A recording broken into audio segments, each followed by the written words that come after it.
Look at the thumbnail for this video and I want you to guess the time difference between the picture on the left and the picture on the right. Do you think it's from the start of my lifting journey and the pictures are years apart? What if I told you that these pictures are actually just 5 months apart? The picture on the left is from June of 2025 and the picture on the right is from October of 2025. It took me 5 months of seriously just locking in and figuring out how to blow up the back to transform into building a wide upper body and enhancing that V taper look. In this video, I'm going to share with you exactly what I did to transform my physique so you can just copy me. I'm not going to give you vague answers that you can just Google or ask ChatGPT for. I'm going to give you the exact and specific information that's more than just generic advice.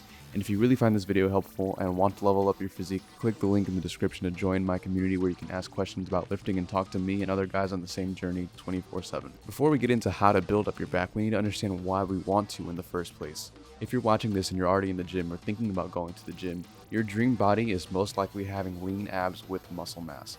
I guarantee this is what most men in the world want, and the reason they want this is to attract women more than they want to impress other guys. This is why on this channel and in my community I only focus on building the aesthetic body. The difference between training for the aesthetic body and how most bodybuilders train is that the aesthetic body focuses on emphasizing that V taper look instead of the X frame, as well as focusing on the female gaze and not the male gaze. The V taper is a look of the aesthetic male body where the upper body is wide and developed, the waist is slim, and the body fat is low enough to have visible abs and muscular definition while still being healthy. The reason we want to focus on the V taper and not the X frame is because the X frame is what bodybuilders want when they compete on stage. It's not tailored for general aesthetics or for the female gaze. The female gaze is most attracted to well-defined abs and that wide upper body look, which is the V taper. When guys focus too much on just building as much muscle as possible, they start to cope and make jokes that they started lifting to attract girls, but now they only get compliments from guys. I don't want that, and you don't want that. So you need to focus on building the aesthetic body, and one of the biggest factors in building that wide upper body is, of course, widening the back as well as adding thickness to it. The exercises that will best target the lats, which are like the wings on the body, and really open them up are the pull downs, pull ups, and pull overs. These are the basic movements that are going to really widen that back, but I'm going to tell you which variations I think are better depending on your skill level and just personal preference. So first, let's start with the pull-ups. Doing pull-ups for reps is definitely the hardest for beginners to do, but if you can't do pull-ups, there's still resistance bands and pull-up assistance machines that will help you until you get strong enough to do standard overhand pull-ups. But what I think is even better and even more beginner-friendly is the close grip chin-up, where you go double underhand and do the same motion as a pull-up. This will also target and build the biceps, but that doesn't make them any less effective in building the lats. There are also neutral grip pull-ups as well, so this is really up to personal preference, but I prefer the chin-up because you get to not only train your biceps more, but you also get that extra bicep strength to squeeze out more reps. Regardless of whichever pull-up variation you do, don't cheat yourself and do partial reps just for the sake of getting more reps. Fully extend all the way down so that your arms are basically straight and use all the strength in your back and your arms to fully pull your head all the way to the bar. Do these slowly if you have to, if you need help focusing on your lats and not using your traps. I had a buddy who only knew how to use his traps for pull-ups and back exercises, which resulted in him having a very thick and defined back, but he had very little lat development. His main issues were squeezing his traps inwards and using those for his pull-up strength, not fully extending all the way down, which prevented him from getting that full range of motion on the lats. And after about a week or two of focusing on fixing his pull-ups and lat training, his lats just literally blew up. And I say this because I want to emphasize how important it is to keep good form on pull-ups, as well as just how effective this exercise is on building the lats. But there is an alternative to pull-ups that most guys in the gym are doing, especially if they're heavier or unable to do pull-ups well, which is the lat pull down. And there are many variations of the lat pull down in terms of machines and pulleys, and so once again, it's up to you which version of the pull down you prefer.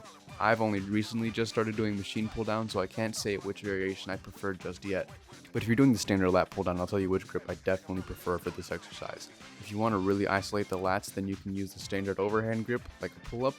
But just like the chin-ups, doing double underhand really helps with using extra bicep strength to squeeze out more reps, and it gives even more range of motion than the standard grip. Similar to the pull-ups, we want to make sure that we get that full stretch and squeeze when we're performing the pull downs, so make sure to fully stretch out your arms on this exercise as well.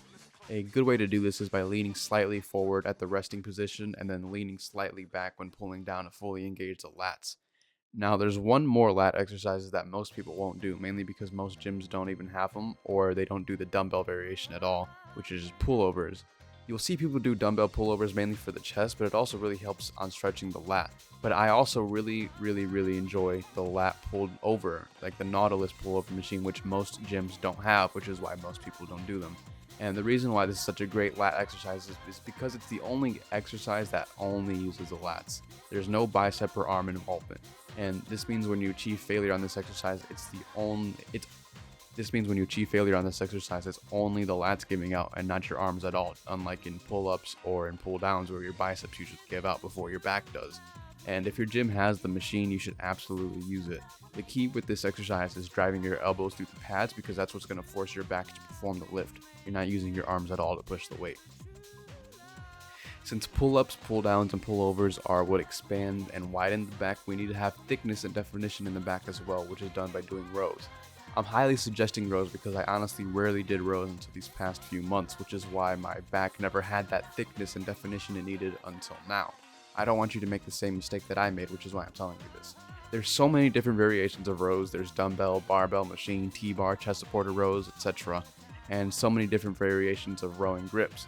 I think just to keep it simple, focus on one form of row, and I'd suggest using a more neutral grip to build that inner back thickness. The row that I will suggest is either the standing barbell row or the standing T-bar row.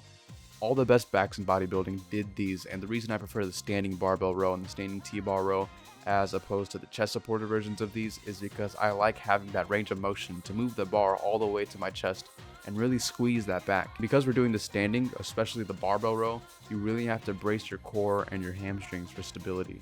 This means you also get to work these muscles as well while you're training your back. And when doing these, I highly suggest having a flat, neutral spine as opposed to arching your back like most people do, just to prevent injury.